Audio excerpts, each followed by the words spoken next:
Okay. Listen, thanks very much to all of you for coming. My name is Stefan Haggard. I direct the Korea Pacific program here at UCSD's School of Global Policy and Strategy. Some of you, I think, are in our community. Some of you are from the local community. We've got people from the Consul General, from the consulate in LA, who's been a big supporter of ours.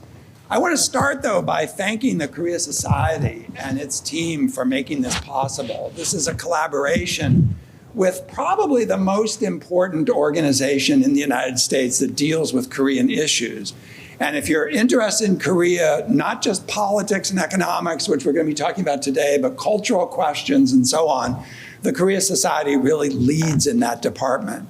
So anniversaries are an opportunity to look back, but I don't think we just want to look back. I think we want to look forward and think about what the alliance is and where it's going to go going forward, because it's obviously a very stressful time in the region, not just on the Korean Peninsula, but with China lurking as a major peer competitor of the United States.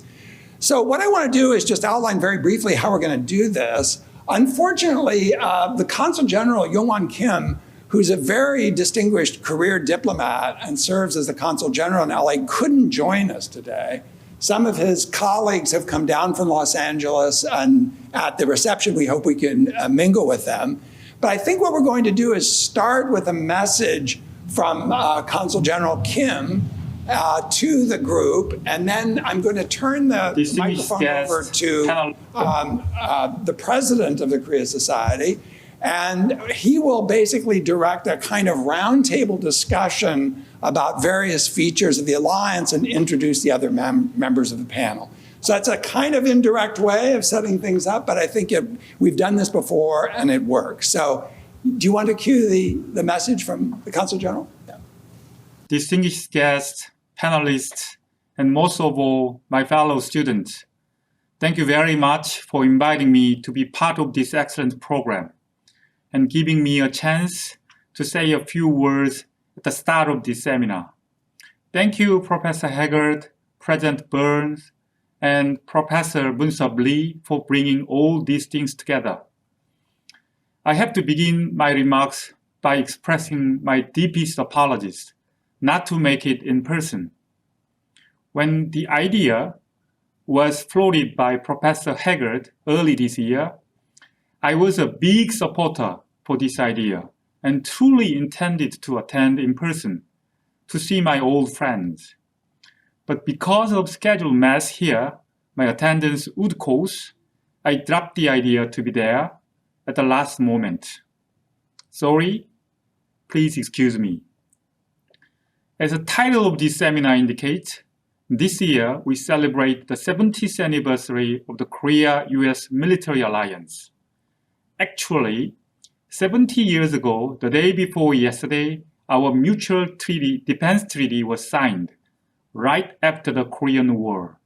It was a purely military relationship, but now it has blossomed into a true global comprehensive strategic partnership with collaboration in economy, cutting-edge technology, culture, and people-to-people exchanges. Based on this evolving alliance, our two nations are working together to address many regional and global challenges, not only serious regional security issues or regional capacity buildings, but also global supply chains, climate changes, digital divide, cybersecurity, and disaster relief. And especially the development of our alliance this year is quite mesmerizing and gets even more attention. State visit in April. Faced with ever-advancing DPRK's nuclear capability, our alliance has a new security document of the Washington Declaration, bolstering the extended deterrence, and the Camp Davis Trilateral Summit in August, and its commitment to the region.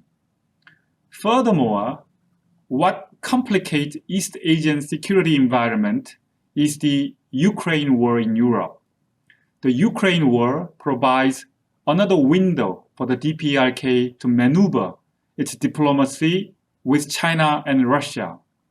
We saw the recent DPRK's diplomatic move in approaching Russia and military cooperation with it, with Kim Jong-un visiting Russia and meeting with the President Putin. I believe these recent security developments and our alliance response to it would be an excellent topic for us to sit together and discuss it at today's seminar. As you know, we have an excellent security expert, General Scaparotti, and distinctive DPRK expert, my friend Allison, at the panel. And we also have renowned trade expert, Minister Yu Myung-hee, and economy expert, Thomas Byrne, with us today, who will show us today economic aspect of our alliance. Excellent topic and the very best panelists. As I think more, I came to conclusion I should have been there. Anyway, I believe through this seminar, we may have better understanding of the changing security environment around the Korean Peninsula and political dynamics in the East Asia. With that said, once again, I would like to extend my deepest apologies and heartfelt congratulations on the successful opening of this timely and important seminar. Thank you very much for giving me a time to say a few words. Thank you very much. Thanks. Okay. Tom, do you want to take over? Yeah. Well, I wish you were here in person, Consul General Kim, so I could thank you in person, but we're really grateful that you could record those remarks. I think it's good to have the Korean government represented and a view expressed by the Korean government and how important the alliance is. Thank you all for joining us here on the campus of the University of California, San Diego at the Great Hall, right across the street here from the school that Steph and Moon-Sup teach at. It's the School of Global Policy and Strategy. Did I get that right? Okay. They're all kind of similar, all these schools. I teach at SIPA in Columbia. My name is Tom Byrne. I'm the president and CEO of the Korea Society. And it has been a pleasure to partner with the University of California, San Diego, and also with the Korea Defense Veterans Association, also known as KDVA. As Steph described, today's discussion will focus on the dynamic nature of the U.S. South Korean partnership in its 70th year. I am joined today by experts in the economic, diplomatic, military, and academic aspects of the U.S.-ROK relationship. It's my pleasure to introduce this esteemed panel now. Yu Myung-hee, to my left, served at the Ministries of Trade, Industry, and Energy, and Foreign Affairs and Trade for the Republic of Korea for nearly 3 decades, before becoming Korea's first female trade minister from 2019 to 2021. As trade minister, Ms. Yu contributed to international initiatives to ensure supply chain resilience and to address digital trade and policy. And I'm told that this is your first visit to San Diego, but she's been to Washington, D.C. so many times, I don't know if she wants to go back there, but in her capacity as minister. And Allison Hooker is a foreign policy and national security specialist with 20 years of experience in the U.S. government working on Asia. She served as a special assistant to the president and senior director for the Korean Peninsula, where she staffed the U.S. DPRK summits in Singapore, Hanoi, and at the DMZ. General Curtis Mike Scaparotti completed a distinguished 41-year career in the United States Army as a commander, U.S. European Command, and Supreme Allied Commander of Europe for NATO. Prior to that, he served as commander of the U.S. Forces Korea, United Nations Command, and Combined Forces Command, CFC, in Seoul from 2013 to 2016. Unfortunately, General Scaparotti could not join us here in person. Steph Haggard, I think you all know him well, but I'll read what I have down here on my paper. Steph Haggard is the Lawrence and Sally, for those who not here today in lovely San Diego, since this is being recorded. So Steph Haggard is the Lawrence and Sally Krauss Distinguished Professor and Director of the Korea Pacific Program at the UC San Diego School of Global Policy and Strategy. He has done extensive research on North Korea, and his recent research on South Korea addresses the issue of political polarization, including with respect to foreign policy. And it's been my pleasure to know Steph for many years, and it's my pleasure to meet Moon Sup, our next speaker, for the first time. So Moon Sup Lee is an economist who concentrates his research efforts on macroeconomics, growth and development, firm dynamics, and Korea.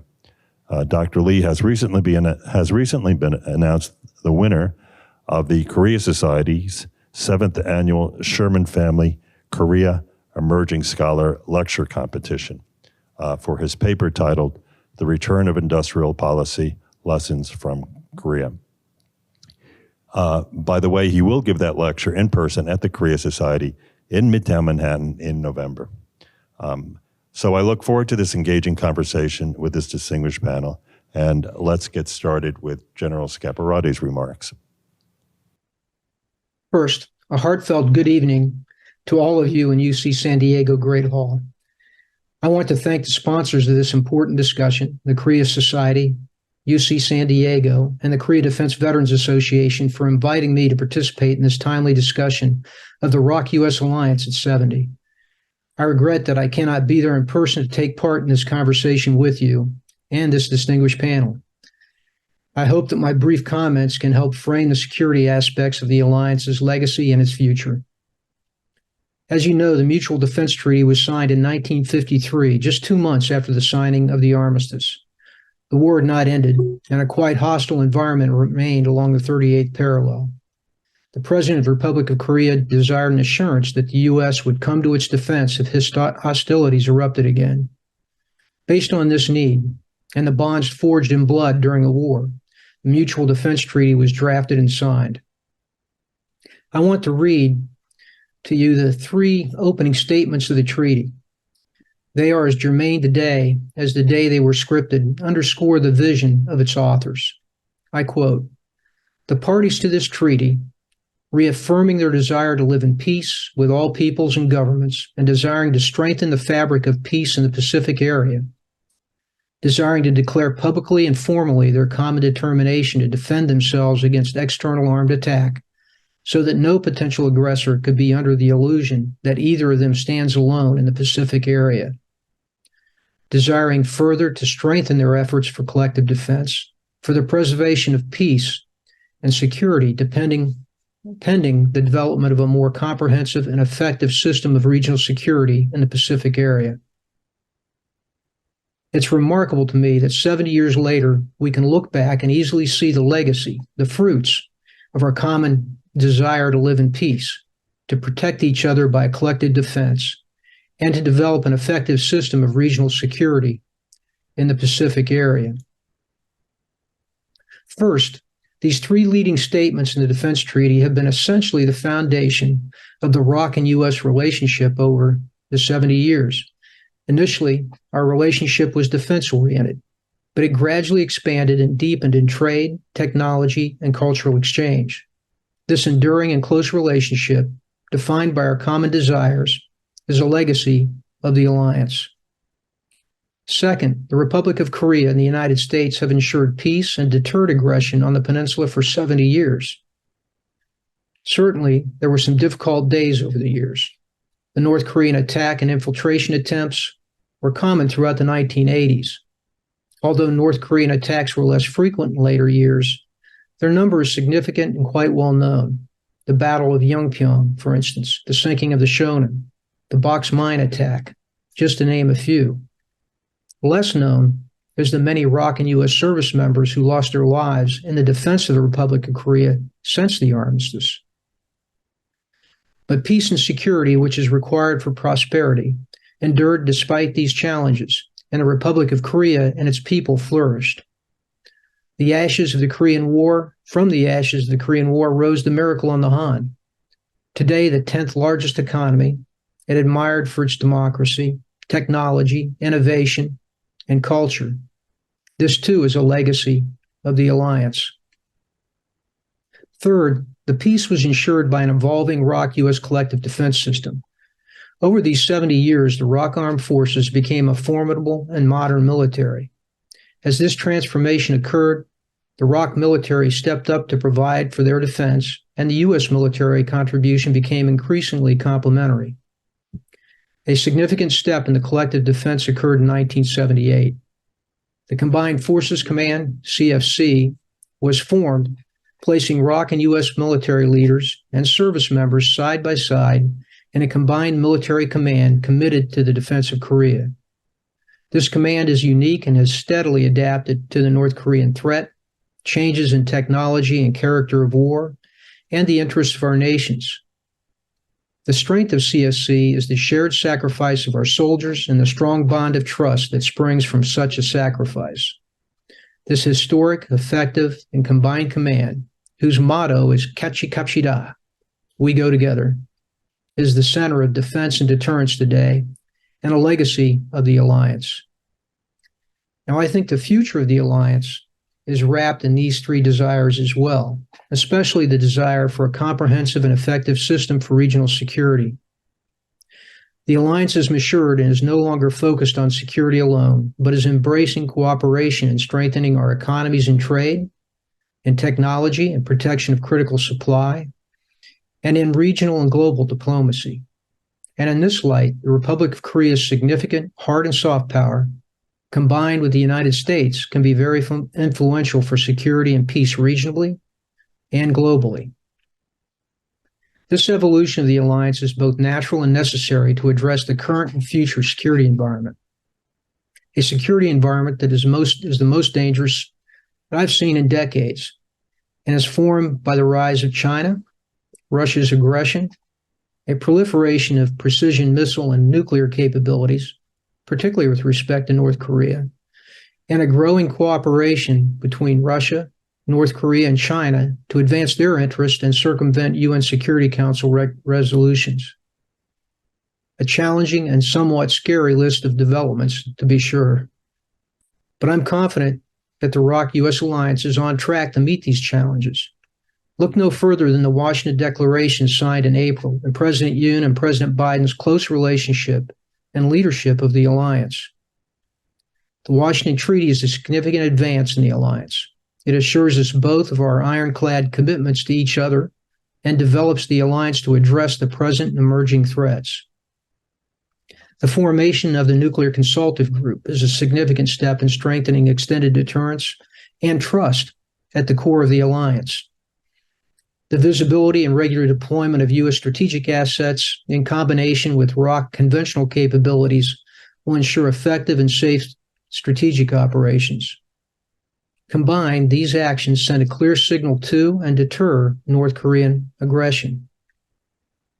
Also, the commitment to engage in deeper cooperative decision-making, increased intelligence sharing, and expanded tabletop simulations keeps the alliance abreast of emerging threats and constantly developing the ways and means to address them.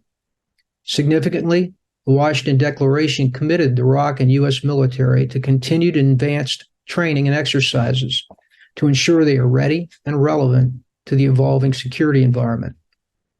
The foundation of deterrence, security, and effective diplomacy is a strong U.S. ROK military capability. Finally, in recognition of the maturity of the alliance and looking to the future, allow me to quote the Washington Treaty. I quote, "What began as a security partnership has grown and expanded into a truly global alliance that champions democratic principles, enriches economic cooperation, and drives technological advancements," end quote. In short, cooperation in all our national powers, applied regionally and globally, guided by our shared democratic values, is the future of the alliance. I believe firmly that acting together and with allies and partners of like mind is the only way to protect our interests and ensure peace in this challenging world. It will not be easy. These are tall tasks. But we must be bold and make the vision for the alliance concrete action. For the ROK-U.S. alliance, Kachi Kapshida, we go together, rings true for the future. Thank you for the opportunity to share my thoughts. Best wishes for a fruitful discussion. I look forward to hearing about it. Kachi Kapshida.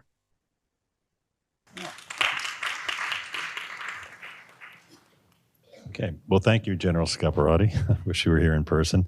I had the privilege of meeting General Scaparrotti many times in Seoul on the so-called Korea Society leadership trips with the chairman of the Korea Society, often in his quarters at Yongsan Base, but he also spoke at events that we hosted in Seoul. So General Scaparrotti, I think, has said some things that I think can provoke a lot of deep thinking and give us a lot to think about. And I hope we have a very lively Q&A, by the way. We have plenty of time for the Q&A, so please think of questions you could ask us. I think there's a lot of specialists in here. But General Scaparrotti, what I was very pleased to learn from that is I always wondered where that phrase Kachi Kapshida came from and how it started. Well, now I know the provenance. It was when the Combined Forces Command was established in 1978, if I understand that right. It's the motto of the CFC, so that must be the origins. I never knew. I just, having lived in Korea, I heard that phrase a lot, Kachi Kapshida, but that's where it comes from. So General Scaparrotti notes in his remarks that peace and security are required for prosperity. The military aspects of the alliance seem to be on firm ground. So I'd like to turn to Minister Yu. What about the economic aspects of the relationship? Are they on as firmer ground as the military aspects of the alliance? Thank you. Good afternoon, everyone. First of all, I would like to thank Korea Society and Korea Pacific Program at UC San Diego for inviting me to this very meaningful event. Before discussing economic aspects of Korea-U.S. relationship, let me reflect on my almost 3-decade journey in this field. Back in 1998, during the launch of Korea-U.S. Bilateral Investment Treaty, BIT negotiations, I was in charge of a screen quota issue as a young deputy director in the Ministry of Foreign Affairs and Trade. And as some of you may remember, the vehement opposition from the movie industry against easing the quota made that issue a deal breaker, ultimately leading to the collapse of the BIT negotiations. And fast forward to 2006, despite the earlier setback in achieving even an investment-only agreement between the two sides, Korea and the U.S. dared to launch comprehensive FTA negotiations covering trade in goods, services, investment, and rules on various issues. And I am pleased to mention that I led the group on competition-related matters, which was concluded first among the 17 negotiating groups, paving the way for conclusion of many other groups thereafter. And my everlasting connection with Korea-U.S. economic relationship didn't just stop there. And advancing another 11 years to 2017, I was called upon to lead Korea-U.S. FTA renegotiation as a chief negotiator. And in spite of the tough rhetoric surrounding Korea's FTA, including the possible U.S. termination, we were able to conclude the negotiation in just 3 months, thanks to the broad support from various stakeholders, including colleagues sitting in this room. So these are just a mere fragments from my personal experience, but these serve as a testimony to the resilience of our economic relationship. Our bilateral economic relationship has evolved from dealing with, grappling with trade frictions to establish a comprehensive framework, weathering ups and downs together. And recent trade data speaks really volumes about our relationship. And bilateral trade for the last 10 years, doubled from $100 billion in 2012 to almost $200 billion last year. And Korea's foreign investment in the U.S. has been on the increase, exceeding $10 billion per year since 2016 and reaching over $28 billion per year since 2021. Nevertheless, we cannot be complacent about these remarkable achievements. Economic paradigm is shifting with a greater emphasis on building resilient supply chains and reliable trading relationships, especially to navigate these uncertain geopolitical uncertainties, and especially in this era of economic security. And these changing circumstances compel Korea and the US to take another step forward. And in this regard, I would like to suggest a couple of focus areas for our future cooperation. First, supply chain cooperation. Supply chain resilience is increasingly vital in these days, and Korea and the US are natural partners who can trust and complement each other. And indeed, Korean companies have been at the forefront in participating in US supply chain initiatives, and especially in strategic sectors such as semiconductors, batteries, EVs, and clean energy, increasing their investment substantially in these days. So, however, what should be kept in mind is that supply chain cooperation, it also comes with challenges, as we have seen in the case of Inflation Reduction Act. When the Inflation Reduction Act was introduced first, there was a really huge concerns raised among the Korean businesses because of its discriminatory element against Korean companies and undue burdens against Korean companies.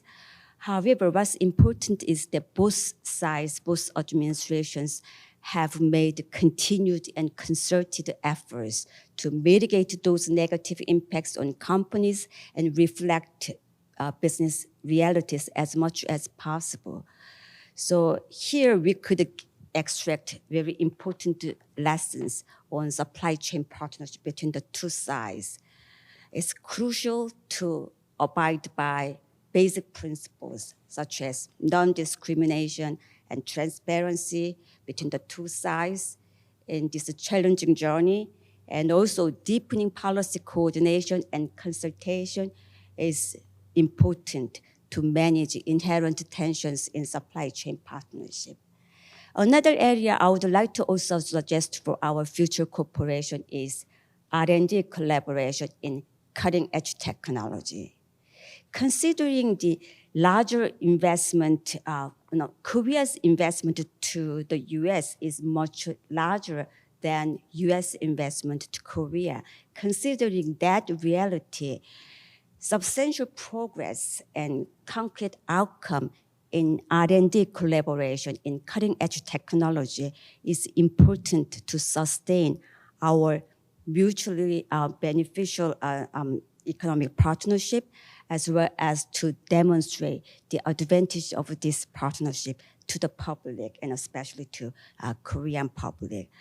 So I hope to see a greater expansion of R&D cooperation and also people-to-people exchange among experts. And also in this way, the US can leverage Korea's strength in advanced manufacturing, and Korea can also tap into US innovation power. And also this affirmative agenda can help both sides stay ahead in technology and also maintain a leading position in fast evolving technological landscape.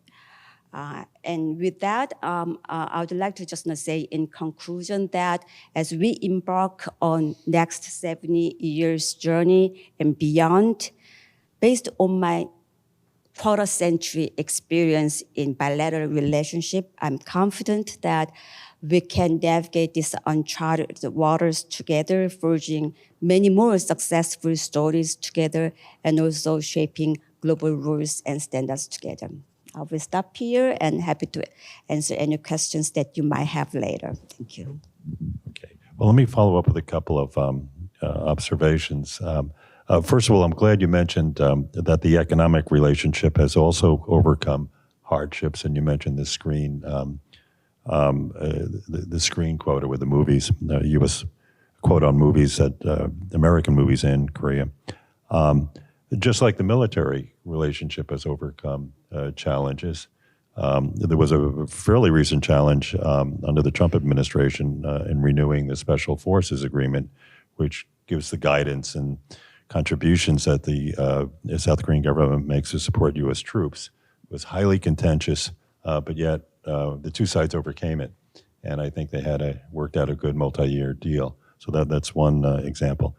And of course, you reminded me also of the Chorus Free Trade Agreement, Korea-U.S. Free Trade Agreement, and the U.S. negotiators, when they completed that, they called it a gold standard for U.S.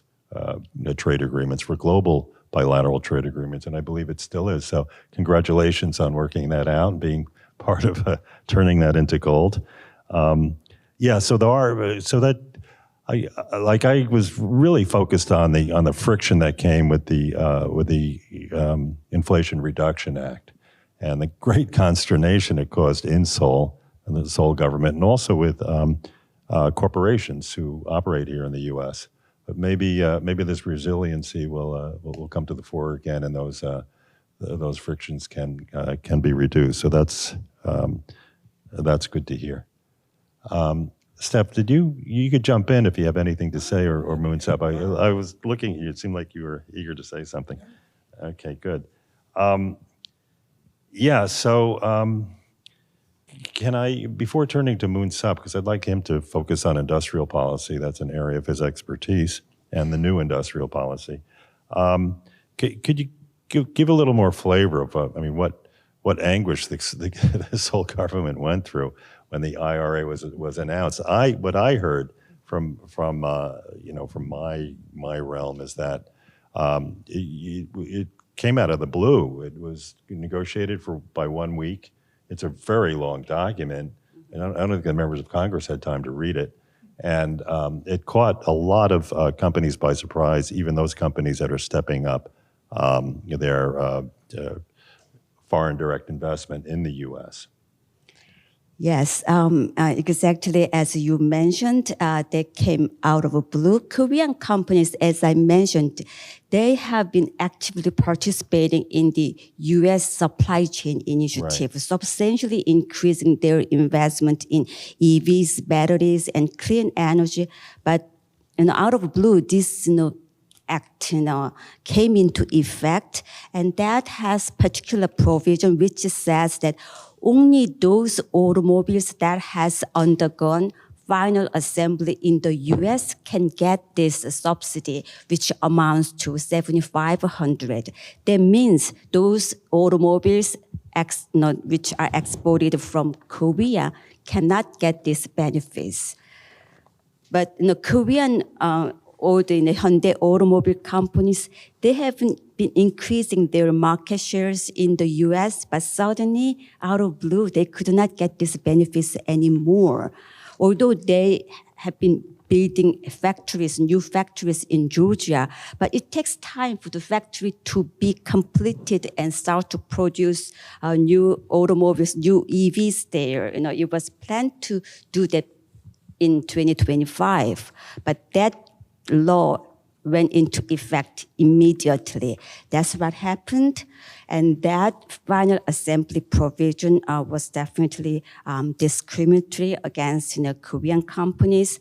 However, what's important is that both administrations after that, they worked tirelessly to mitigate this negative impacts on companies and heard companies' views as much as possible and try to accommodate the concerns into implementing regulations as much as possible. So through Treasury's Department regulation, they interpreted some leasing requirements. So basically says that for leased vehicles, they don't need to they don't require these limiting Domestic conditions, production. like a final assembly requirement. So for leased vehicles, you don't need to go through this final assembly requirement in the U.S. So right now, for example, the Hyundai automobile companies, Hyundai Motors, they used to have 2% leased vehicles back in 2022 last year, but this year they've increased this portion to almost like 30%. And using this provision, they are increasing, they keep maintain their share in the U.S. market. So through this process, both administrations find a way to address company concerns. And this shows the resilience of a bilateral relationship. Whatever happens, they work together and try to accommodate their concerns and find a way to move forward. So Right. that's what we have experienced. So that's a workaround to the distortion introduced by that act. And Hyundai, which is making those constructing that EV plant in Savannah, Georgia, right outside of Savannah, Georgia. Hyundai has been the number 2 seller of EVs in the U.S. Of course, Tesla's by far number 1, but Hyundai's been ahead of the American manufacturers of EVs as well. Knowing a little about trade, but not as much as you, it seemed to me kind of odd that the U.S. would introduce this, deny the subsidy, the consumer subsidy to cars exported into the U.S., EVs imported to the U.S., even though they have paid the tariff, which contravenes, you're the expert, it seems to me, a basic principle of national treatment, a WTO principle. And the U.S. government's always talking about having allies, like-minded, rules-based international system, but Washington is making the rules as it goes along in this industrial policy. Maybe Moonsop could talk more about that. One other comment I'll put in a plug for some of the work the Korea Society has done. We just had our annual dinner, and we gave the Van Fleet Award back in a couple of weeks ago in September. And we've been increasingly focusing on the economic and the commercial side of the relationship of the alliance. And our Van Fleet Award recipients were key to the Korea International Trade Association, who's involved with promoting trade and investment both ways into Korea and also into the U.S. and the state of Georgia. And we had Governor Kemp and the Economic Development Commission of Georgia as a Van Fleet Award recipient on the American side. General Van Fleet was the longest-serving American general during the Korean War, a commander of the UN forces. So, and they noted that Korea was in the back of the pack historically in Georgia in terms of foreign direct investment, but they've moved to be a leader in the past couple of years, and since Governor Kemp has been elected, with the work of the Georgia Department of Economic Development, they've gotten $17 billion of foreign direct investment alone in the past 3 years, which is really incredible. Something that I call the K investment wave. Time to turn to our expert on industrial policy. Moonsop, so when you come to the Korea Society for your lecture, you'll be talking about industrial policy past and present, right? And also related to what's going on in the U.S. Recently, the former Treasury Secretary of the U.S., Lawrence Summers, gave a speech at the Peterson Institute of International Economics, probably one of the most foremost and prestigious economic think tank in the U.S. And he touched on the industrial policy adopted by the U.S. government. And his critique was, he had three critiques that I would like you to choose whichever one or whichever 2 or 3 you'd want to comment on and maybe elaborate. So he says that this new Washington consensus is emerging Washington Consensus. Contrary to this new emerging Washington Consensus, the United States has benefited tremendously from the economic success of China and other U.S. trading partners, namely Korea, unmentioned, and trade has helped the United States achieve its job growth and consumer advantages. And I think it's also helped South Korea as well. So that's the first point, that the old Washington Consensus really benefited the average person in the U.S. even. And his second point was that government intervention aimed at bringing about a renaissance in U.S. manufacturing jobs is unrealistic and potentially counterproductive. So Lawrence Summers was the U.S. Treasury Secretary under President Obama, right? Okay, a Democrat. And the third point is that the U.S. government should not try to maximize job creation over maximizing availability of low-cost goods to consumers and firms. Policymakers should note the dangers of mounting federal budget deficits as well. How would you like to take on this complex Yeah, subject? thank you, Tom. So first of all, I'm honored to be a part of the group of the panelists. I mean, I'm much less experienced than other panelists, but I hope I may be able to represent the voice of the younger generations, especially of Korean and Korean Americans, the many of them in the room. So who appreciate the legacy of the ROK-US alliance, but at the same time, pays the more attention to the future of it. So before directly answering to the Tom's question, so let me remind you the role of the U.S. Behind the Korea's economic development, especially in the earlier stage. So after the end of the Korean War, during the 1950s, the Korean economy relied heavily on the foreign aid, and substantial amount of that came from the U.S. So that saved the people with hunger, and that helped the Korea to reconstruct its economy.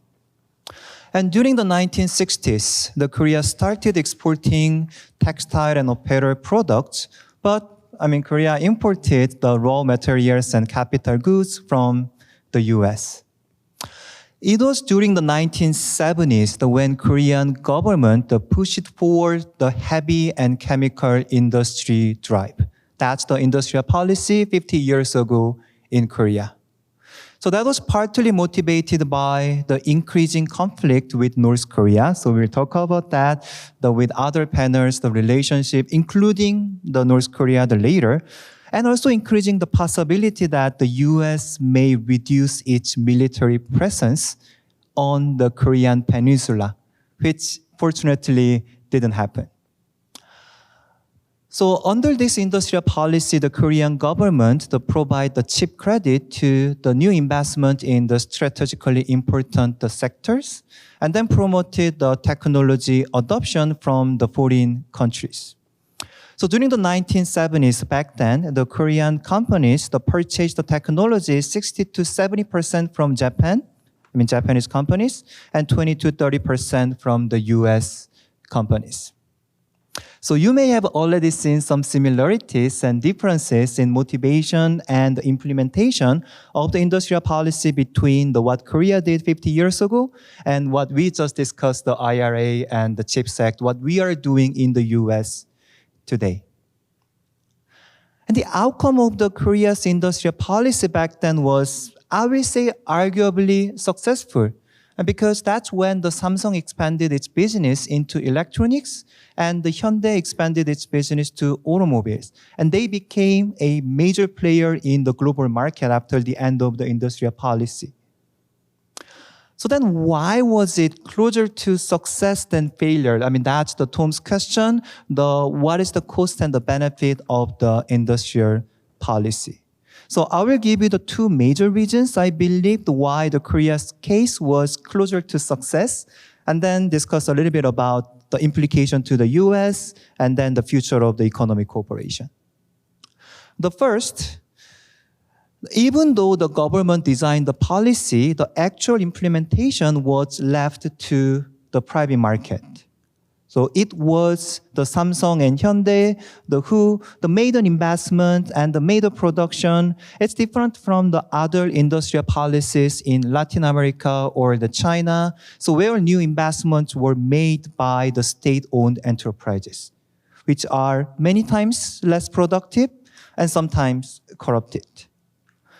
So it is very important to allocate the investment subsidy in the current U.S. context to the best potential player in the market. So even though it's the industrial policy, it is extremely important to direct the subsidy through the market mechanism if that's possible, but in somehow to the best player in the market. And second, the Samsung and Hyundai were not satisfied with the technology adoption. They were not satisfied with producing the copycats with adapted technology. Instead, they heavily invested in the R&D and successfully transformed from the technological adoption to innovation. So I want to second to the Minister Yu's point. I believe the future economic cooperation between the ROK and the US should be centered around the cooperation in technology development, which is quite challenging because it requires the long-term commitment. But I mean, we are facing the unprecedented opportunities given that the US company and Korean companies are making the joint ventures in production, not in innovation yet. But at the same time, the bilateral, trilateral, the summits by the leaders. So by the cooperating in the R&D, so it is going to minimize the risk of the overinvestment. That's always the concern behind the industrial policy.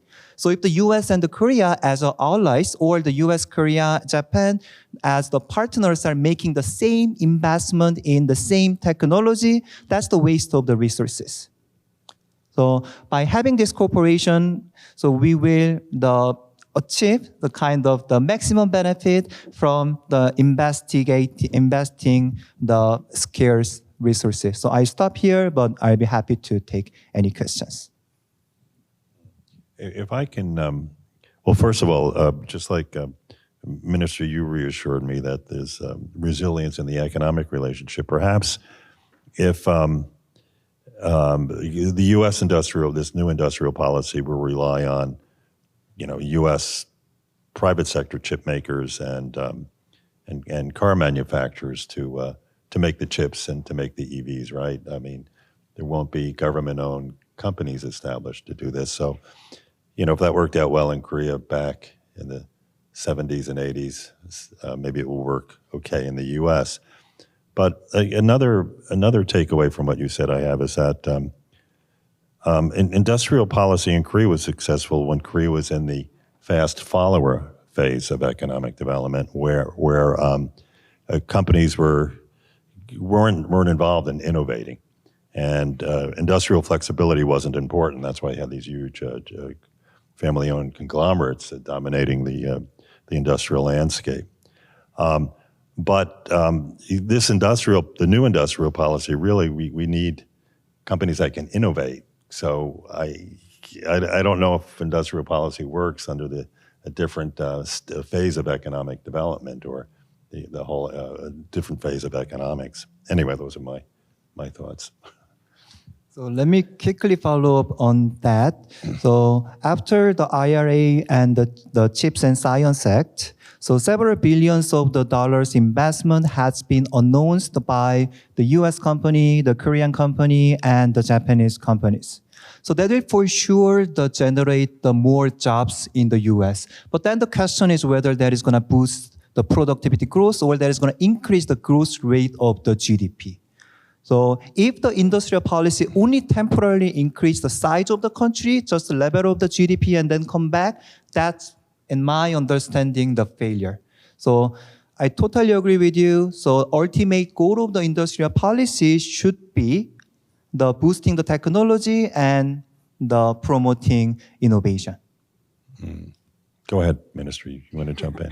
Maybe from a trade perspective, Yes, go ahead. let me also add some spillover effect of the industrial policy because once major countries embrace very aggressive industrial policies, other countries will also follow suit. So what's happening around the world is after the U.S. introduced the IRA, what we are witnessing is that recently France also introduced green industry bill. They call this and describe this as French IRA, and what it says that is that we will give a subsidy that those cars that only satisfy some carbon emissions requirement, and they include those carbon emissions from maritime transportation. So basically, all the exported cars will be disadvantageous. They cannot get the subsidies, and those domestic cars will be better chance. They have a better chance. So what I'd like to emphasize is that policy coordination among countries might be important, at least among like-minded countries, so that we do not have different different countries subsidy wars, and also at the end of the day, excess capacities between among like-minded countries, and then that can lead to trade wars among like-minded countries. Mm-hmm. So policy consultation and coordination among like-minded countries might be important on industrial policies. Yeah. So instead of having a trade war, we're having a subsidy war. Only the U.S. has a lot more firepower, at least so far. We'll see, since it is a global reserve currency, and Washington doesn't seem to care about deficits. Okay, well, Allison, you've been very patient, and I wanted to go back to General Scaparotti's comments, and he expressed concern that the security environment on the Korean Peninsula is, in his words, the most dangerous seen in decades. So I hope his point of reference is the past 3 decades following the collapse of the Soviet Union, and not the past 7 decades preceding the outbreak of the Korean War, or else we're in big trouble. So where do you place this, the level of danger, and how do you assess the security environment on the Korean Peninsula? Yeah, thank you. Thanks, Tom, and thank you to the Korea Society for having me join this really distinguished panel today, and of course to Dr. Haggard and UCSD for hosting us. It's a real honor to be here. Well, before I start on that, I am so impressed by listening to the panelists that preceded me. And just wanted to say, the U.S. Korea alliance really is the strongest that I've ever seen. The advancements over the past couple of years in the relationship, and I think largely in part to President Yoon for his policies, the global pivotal state, and really taking initiative to advance not only the relationship, but the Republic of Korea and its place on the stage internationally has contributed to that, and it's just a really great time to be watching the U.S.-Korea alliance. So can't not say that. Also, just what General Scaparotti laid out about the security environment and the history of U.S. ROK alliance and dealing with North Korea, I agree with 100%. I think he framed it all really well. And yes, it is a very dangerous moment in history with regard to North Korea. Why? Because North Korea has been developing, sort of with impunity, its missile and its nuclear programs, particularly over the past 3 years and the previous decade, really. Since the agreed framework and then the efforts of the six-party talks, I would say just six-party talks was the last time we really made a dent in the capability and the readiness of North Korea to advance its programs, but that's not where we are today.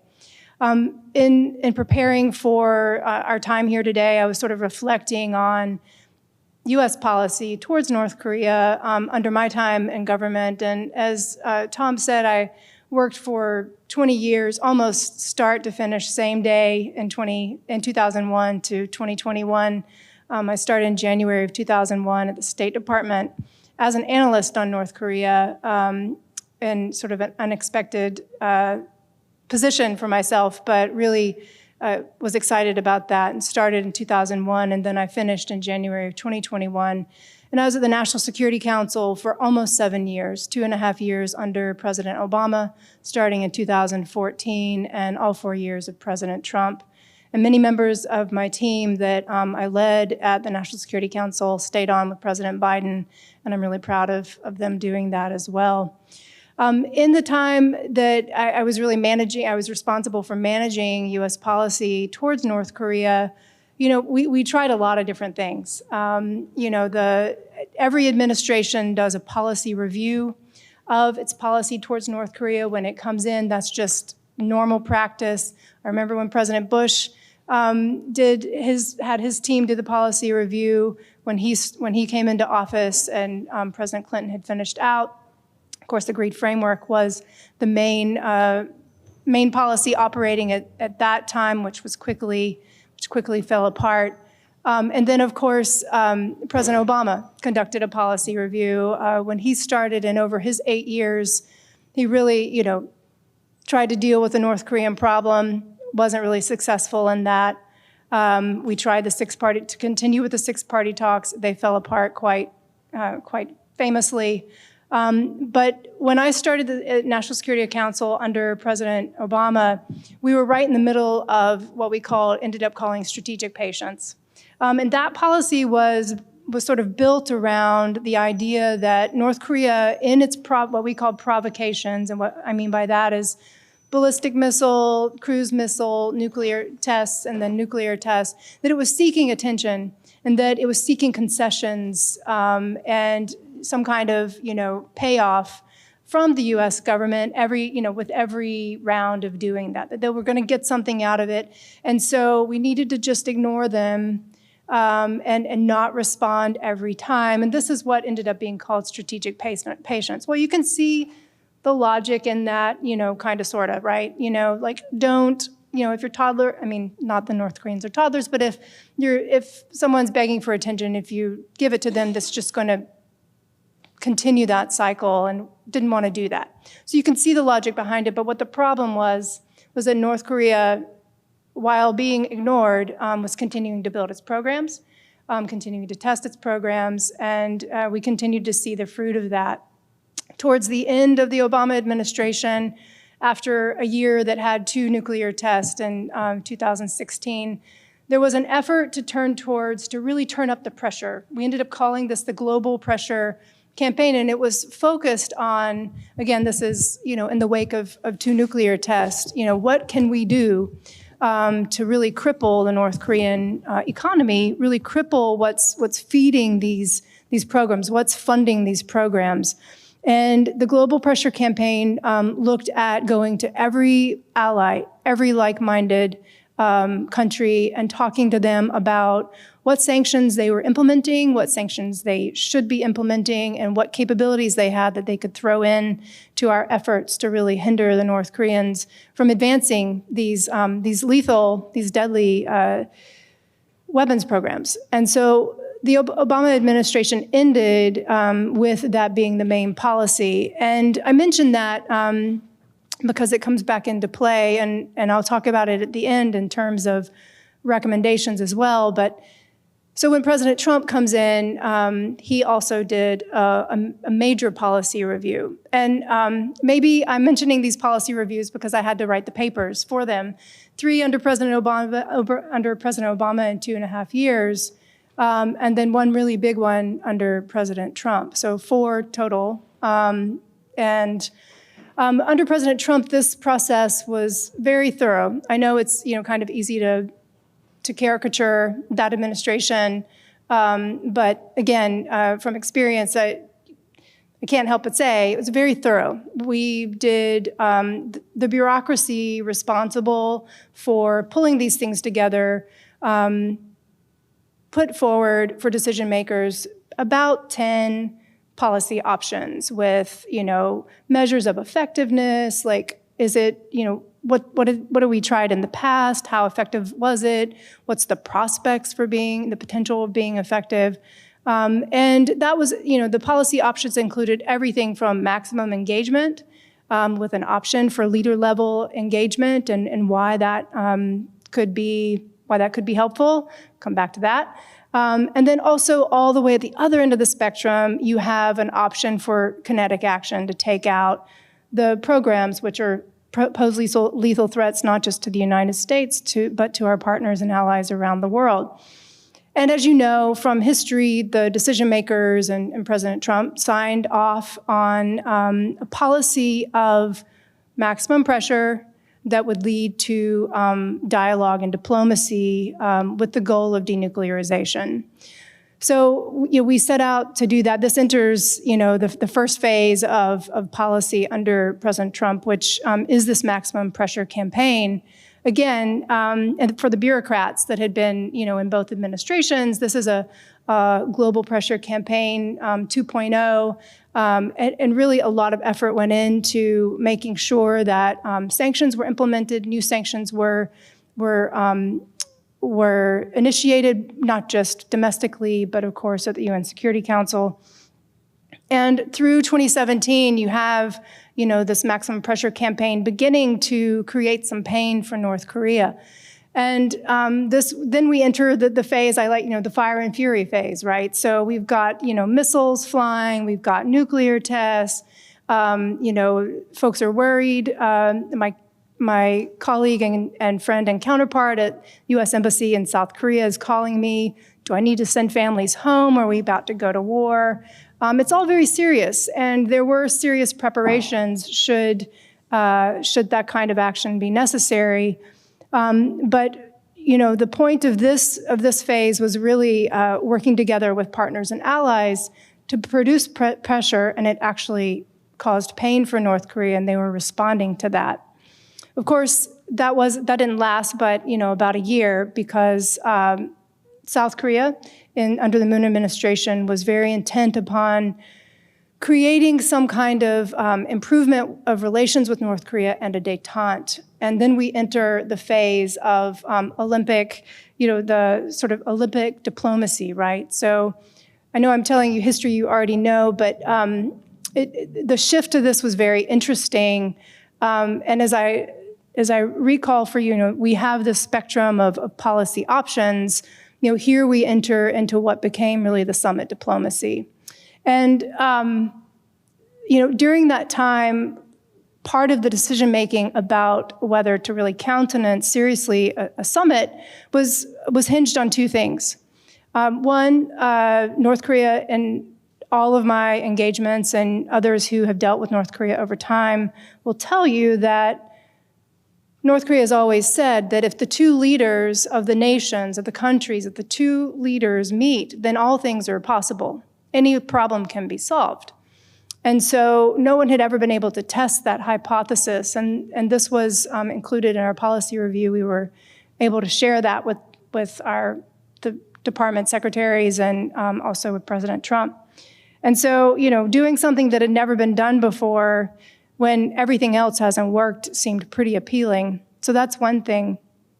The other thing was that, the South Koreans were very persuasive in sharing that they had spoken with North Korea and that there was, promise for these summits.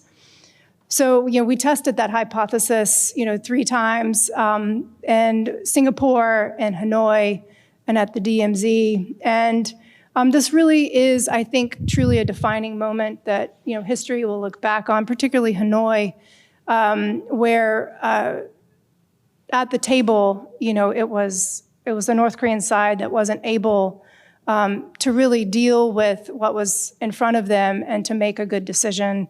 And I think it was a missed opportunity, certainly for them, to have the kind of future that North Korea says it wants. But the kind of future that North Korea says it wants is truly in question, and maybe we'll come back to that at the end. So, just to finish out the sort of policy of the Trump administration, we have the failed, what some called the failed summit in Hanoi. I think it was a very revealing summit. I think it will be useful for historians and for policymakers in the future. The DMZ, which attempted to be a reset of the relationship. And then in October, we come to another meeting with between my delegation and the North Koreans in Stockholm. And there it's interesting also because it felt as though the North Koreans were trying to punish us for Hanoi, and they sort of deemed the summit a complete failure from the very beginning, not summit, the negotiations. So, and then we go into the silent treatment period that ended up being how the rest of the Trump administration played out. And you add to that COVID and the world that's changing around COVID, and that brings us to today. I was asked to also speak a little bit about the Biden administration's policy in our pre-talks, so hopefully I'm not like going outside my writ here, but this silent treatment period, has extended into the Biden administration. North Korea has not showed any interest in restarting talks and restarting negotiations, and I think I love how Jen Psaki, when she announced the policy, the new policy or the policy of the Biden administration, because it's not really new, for North Korea, how she framed it. She was very careful to say that 4 presidents had tried before and failed. Well, she's right, And the Biden team looked at the North Korea issue and settled on, again, going after pressure in the hopes that diplomacy is available, but not a big grand bargain. And that makes sense to me as well. And I really, I sympathize with anyone doing North Korea policy right now because there aren't very good options, which brings me to some recommendations and then kind of a final thought about how dangerous the situation is. So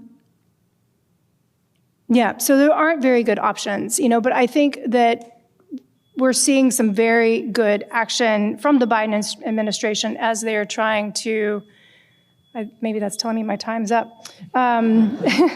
I'm sorry, I'm working on it. I got just a couple more points to make. But yeah, so, in this situation where North Korea is not responding, it looks like negotiations aren't possible. How do we deal with the threat?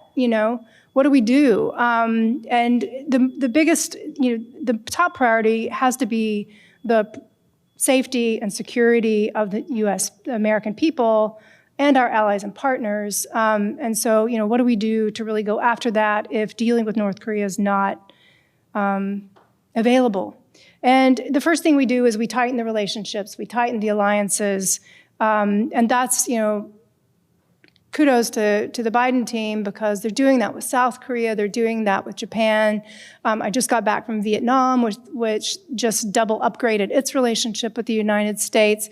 And all of these things are really important, like the intel sharing, increasing joint training and exercises, joint enforcement operations of sanctions. All of these things are critical to dealing with the threat because North Korea is not stopping, right? And so we have to make sure we're prepared for whatever eventuality. We're doing this trilaterally as well, like amazing, the AUKUS relationship and to some extent the Quad. All of these, are things we also did under, not AUKUS, but under the Trump administration. The trilateral relationship, the Quad, were all very important. And strengthening, continue to bolster these relationships. It's critical to, the security of the region and for the United States as well.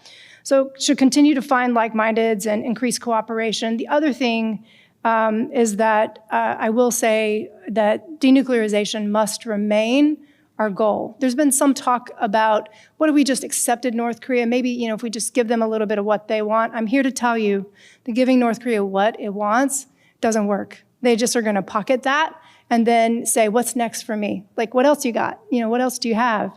And so I think we have to continue to make denuclearization the main objective of our policy and of our actions. And finally, as I mentioned before, with the global pressure campaign, the maximum pressure campaign, these were both very successful, I believe, policies. And for all the reasons why I said, sanctions aren't really off the table, with a major caveat. As I said, we're in a post-COVID environment. We're in a post-COVID world. We've got the spheres of nations, groupings of nations are really, it's becoming more and more pronounced that, you've got as my colleagues, my friends have said already today, you've got China, Russia, North Korea. You've got, which also contributes to the dangerous nature of of North Korea's capabilities. Its new arrangements with Russia, which I'm sure will continue to be developed. You've got Iran. You've got these, I'm not going to call it an axis of evil, but you've got all of these nations that are grouping and collaborating and cooperating.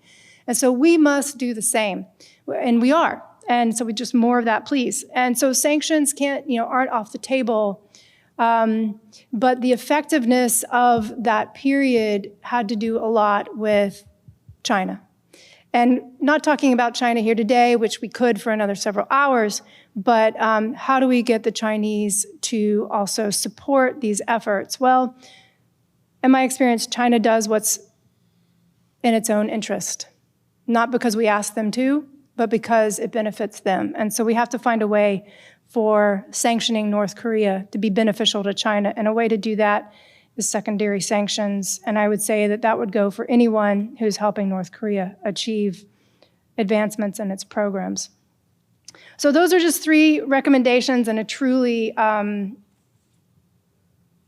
difficult problem that is becoming more dangerous. Why is it more dangerous now than the past several decades? Because North Korea is still producing fissile material.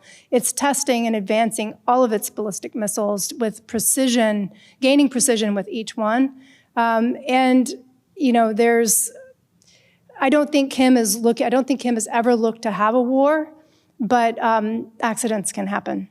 And so I'll leave it there with I am a little bit optimistic. I guess the final thing I'll say is that I still believe that Kim Jong-un is the main decider in North Korea. And if you have the top leader, as all of my North Korean, counterparts said, make a decision to do something and to really mean it, then, anything is possible. So that's my hope. That's it. That was a comprehensive overview, but I think it really helps explain why things are getting dangerous through the frustrations and maybe failures of dealing with North Korean policy-wise.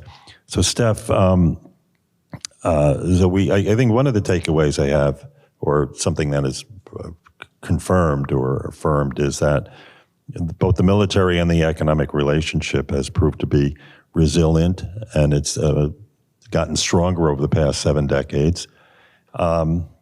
Moon Sup, I think, points out that we should keep an eye on this emerging aspect of the economic relationship, the R&D partnerships in innovation, which should be, I think, pretty exciting going forward. But what should we focus on? How would you help us crystallize our thoughts on where we are in the alliance? Well, look, I think, I personally would rather listen to what these people have to say than speak myself.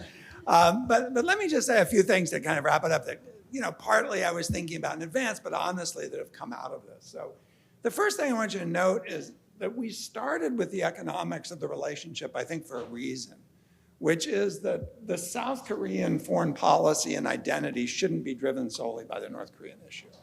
Sometimes I think we pay too much attention to the North Koreans. Not that we can avoid it, but thinking about the economic side of the relationship is really crucial because that's a piece of the alliance. So I want to say one thing historical, and then I want to look at a few things that have happened recently that I think are important, and I'm not going to talk long, okay? So the first thing is, this is the 70th anniversary, both of the alliance and the armistice. And it's important to remember that conflict is still unresolved, right? But don't forget the war itself, because the war was crucial, not only in generating the alliance with Korea, but in generating the entire hub and spoke system of alliances that the United States retained in the Asia Pacific that's been crucial to U.S. grand strategy toward the region. So I'll just remind you, in the 4 years after the war started, the U.S. signed bilateral security treaties, not only with Korea, but with Taiwan, the Philippines, ANZUS, and indirectly through Thailand. Now, why is that important? Why is it important to look back at that? Because the Indo-Pacific strategy that we're talking about now is nothing more than an extension of that network of which Korea was a crucial piece, okay? So that's the backward-looking part. Now looking forward, first let me say that I disagree both with Allison and General Scaparrotti in one way, and maybe this will spark a discussion, is I think the alliance has been extraordinarily effective at deterring the North Koreans, and that the situation on the peninsula is actually more stable than people think.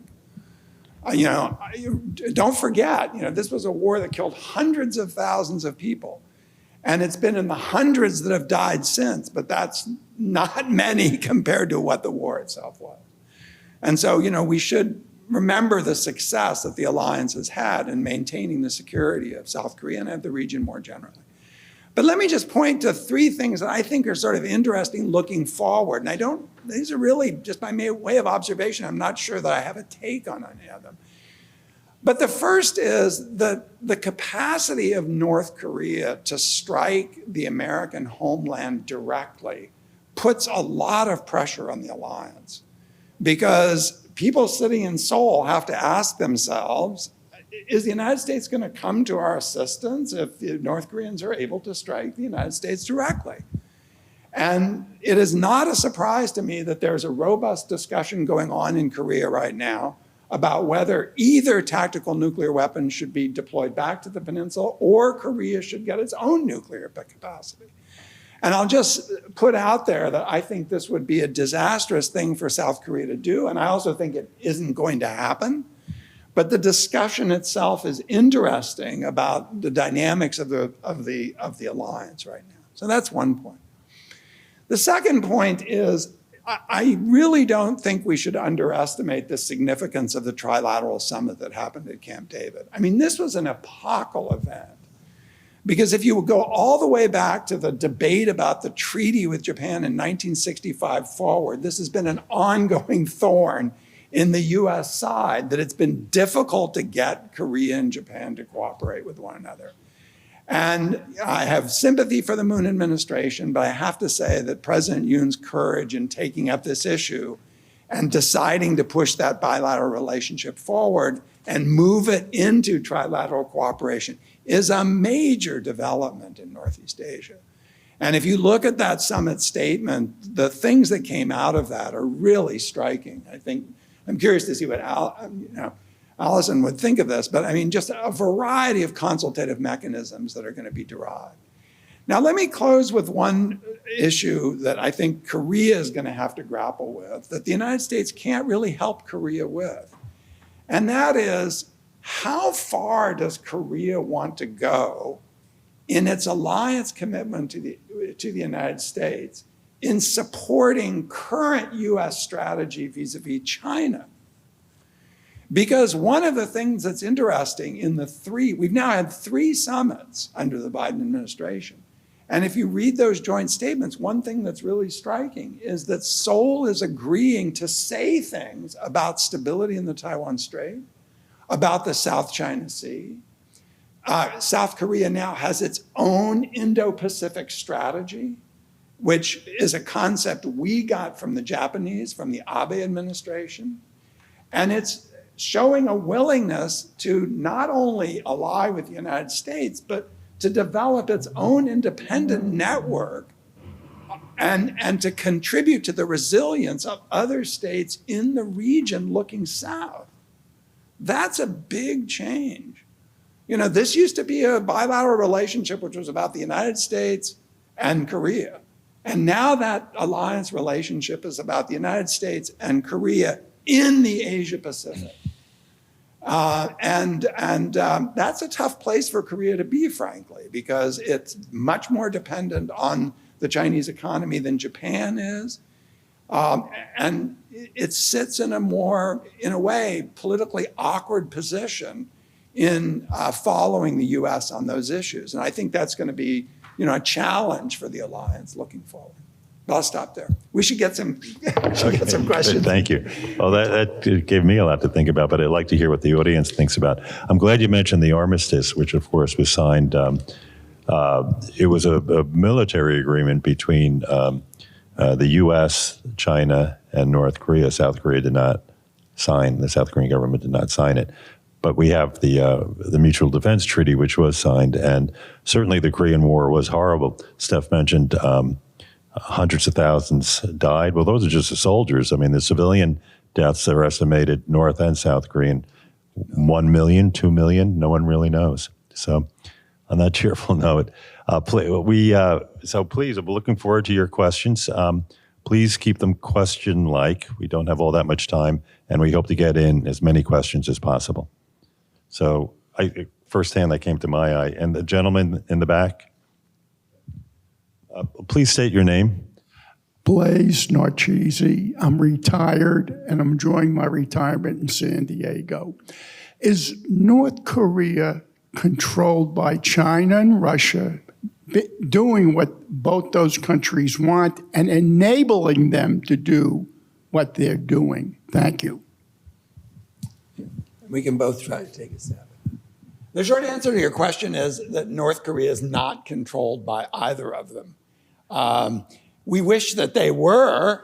We wish that it was, because we might be able to cooperate with the Chinese more effectively in getting them to do something. But my take on that question is that North Korea has exploited the opening created by the Ukraine war to drift even closer into a kind of informal alliance among the three parties in Northeast Asia that's going to make it harder, not easier, for us to get them back to the negotiating table. I'd only add to that North Korea sort of prides itself on not being controlled by anyone and to resist being controlled by, and if it feels as though it's starting to be controlled by another government, you're going to see a pushback. And I really think that the Kim-Putin summit was, in part, an effort to push back Beijing, say we can do things outside your sphere, not sphere per se, but outside your control. And I feel like Putin did that too, but that's a different conversation. Yeah, right in the front here.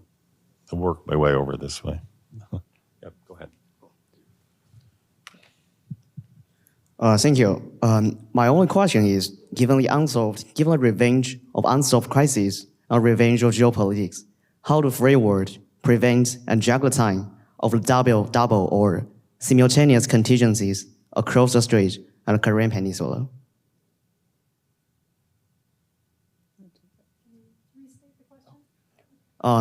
How are the free world capable of dragging the time of the breakout of double contingency across the Strait and the Korean Peninsula, given the unrising and revenge of geopolitical crises and unsolved history issue? Well, just go for the tough ones, right? So, Notice I handed that. Yeah, great question. Great question. Well, the question is about how to, prevent a cross straits and a Korean Peninsula crisis at the same time. Good question. This is going to sound a little bit cliche, but I still believe in peace through strength as a really good policy. And so the efforts to build deterrence with South Korea, as we've been doing, and with our trilateral relationship, which I 100% agree with Steph on the importance of what happened at Camp David and where that relationship is going. But continuing to build deterrence with regional allies and partners is critical, and on Taiwan as well. And the point about South Korea, about President Yoon being more vocal in support of Taiwan is risky, because it could, China may look to test that. I think they probably will. But, doing what we can to be prepared and to demonstrate strength is, I think, our best approach. Right here in the front. You'll get a microphone. Hi, my name is Henry. I have a question for the minister about Korean. When I learn the history and the economy of the Korean society, I feel like maybe you think company like Samsung is a bit too large in a way that it kind of blocks the young generation's way to become upper class or to do innovations, because they will never win a competition with Samsung in a company like that. And do you have any comments on the housing crisis recently going on with the renting issues in the Korean society?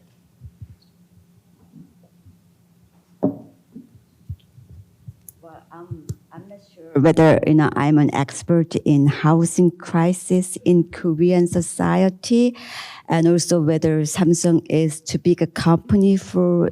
Can you repeat the question? Whether Samsung is too big a company for younger generation to? Yeah. So Samsung is they enter quite a lot of different fields, right? They do phones, but they also do real estates and other stuff. So isn't it these type of company are too big, so they form some sort of monopoly in some area, and it's very difficult for young generations business founders to compete with those company. As a trade expert, I'm not sure, I could say that I have a lot of expertise in that area. But as far as, I know that Samsung has been doing a lot of, cooperative work with the small and medium companies as well. Because, for example, to help them go, a lot of small and medium companies go digital in their factories, making their factories going digital, making their factories smart and digital factories. So doing a lot of cooperative projects with the small and medium companies. Doing a lot of those projects together so that they can grow together. So in their own way, they are trying to grow together with their partner companies and their suppliers and their vendors. That's what I can tell about the ecosystem of Korean business, because Korea have a lot of big conglomerates and big companies, but they also try to work together with their vendors and suppliers and build ecosystem together with those small and medium companies. That's what I can tell you. And in housing crisis, I'm not sure whether Boon-sup as an economist might be a better expert on that issue. Why don't we, I don't know how that affects the alliance, the housing crisis. Why don't we, maybe you could save that for when we have our reception. But I'd like, post-COVID, what I've noticed in my travels to Korea and meeting Korean companies is that there's this vibrancy in the startup scene in Korea, and some of these startup incubators are being funded by the Jaebol. Huh. Yes. Yeah.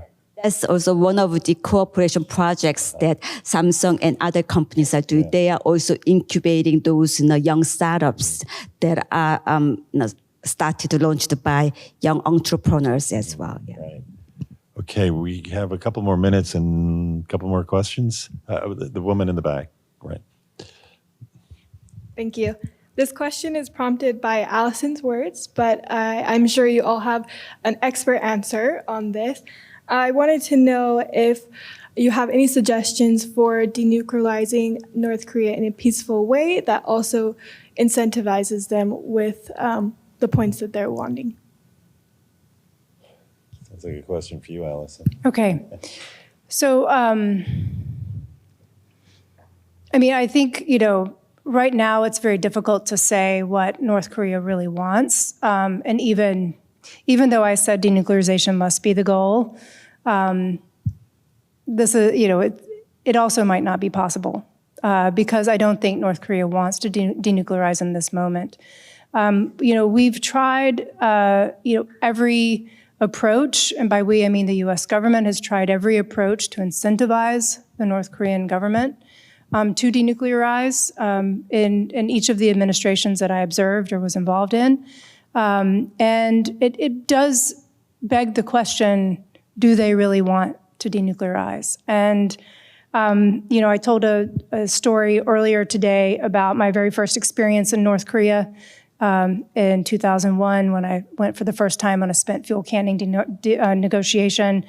And the North Koreans were very concerned because the cans were leaking. They weren't concerned about the safety of the workers. They were concerned about the safety of the rods.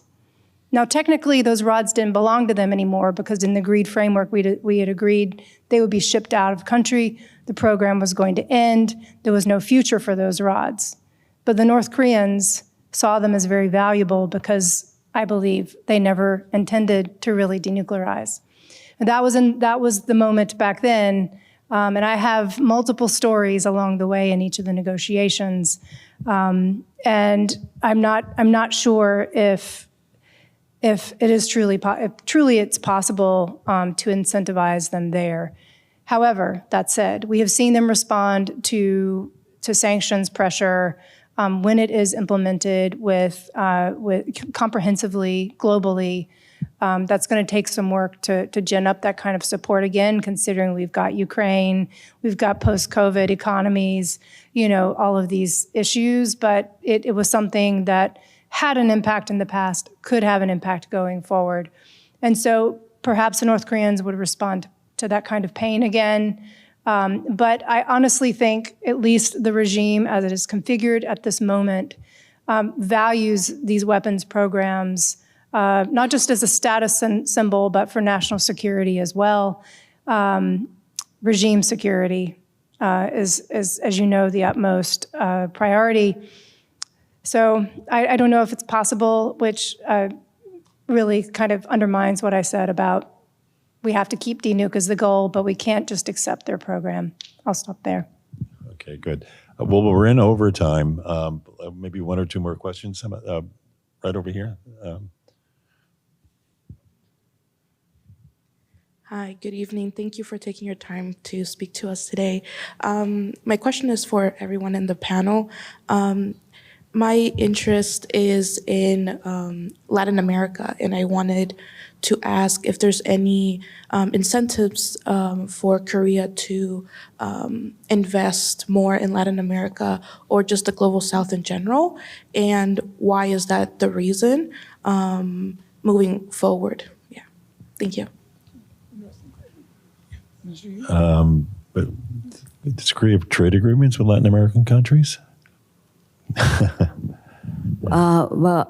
Korea has been pursuing actually a free trade agreement with several Latin American countries, but it takes time. But for example, Korea already has concluded FTA agreement with the Central Latin American, several countries, but on top of that, have been pursuing further trade agreements with a couple of other Latin American countries. And in addition to that, recently, given the importance of critical materials that are needed to produce electric vehicles that we talked about in my comments, we are also actively investing in several Latin American countries to produce those critical materials in Latin America. So a lot of Korean companies are investing in Latin America to have joint projects on those critical materials and those particular materials needed that we need in our transition to green economy. And we are seeing that Latin America has the huge potential for further cooperation with Korea. Well, we have time for one more question. How about right here? Yeah. Hello. I'm not very familiar with North Korea's diplomatic history overall with the surrounding region, but is there strategy of pushing away foreign nations when they become too intertwined, like sustainable? or will it like inevitably lead them where they will have no one that will support them in the face of a crisis? Interesting question. Good question. Thank you.